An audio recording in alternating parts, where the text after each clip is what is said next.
ณะนี้เจอผมกับแม่ค้าขายตำบักหุ่งและคุณหนึ่งที่ยกนั้นยืดแต่ตัวพ่อตรงป้าสร้างมองมองอาพ่อหลายงานเรื่องมากที่หนาไล่ไม่แหงมีวันที่มีถึงแฟนเดินด่าทีมากเรื่องนี้เล่าเป็นเหตุคือเรื่องสิ่งเดียวเดินทางไม่รอดข้างอีกไว้คงตาเป็นเรื่องง่ายๆใช้ทางเสียงตรง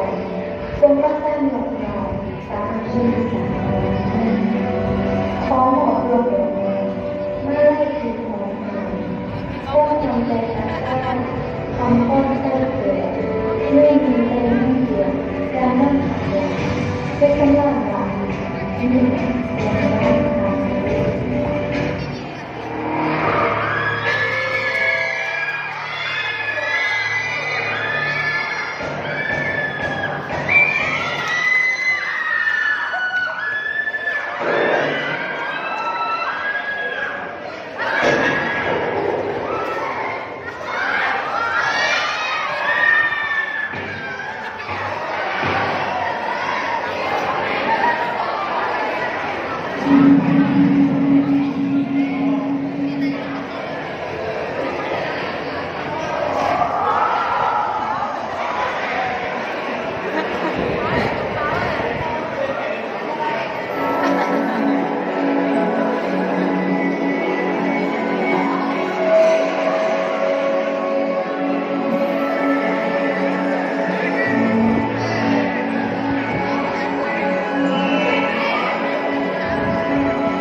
ผมช่วยรักษาครับพักประสิทธิ์ปฏิบัติแล้วครบรอบ69 ปียามสุดใจ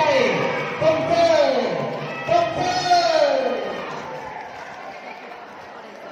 อาจารย์ปีนี้โดยเฉพาะ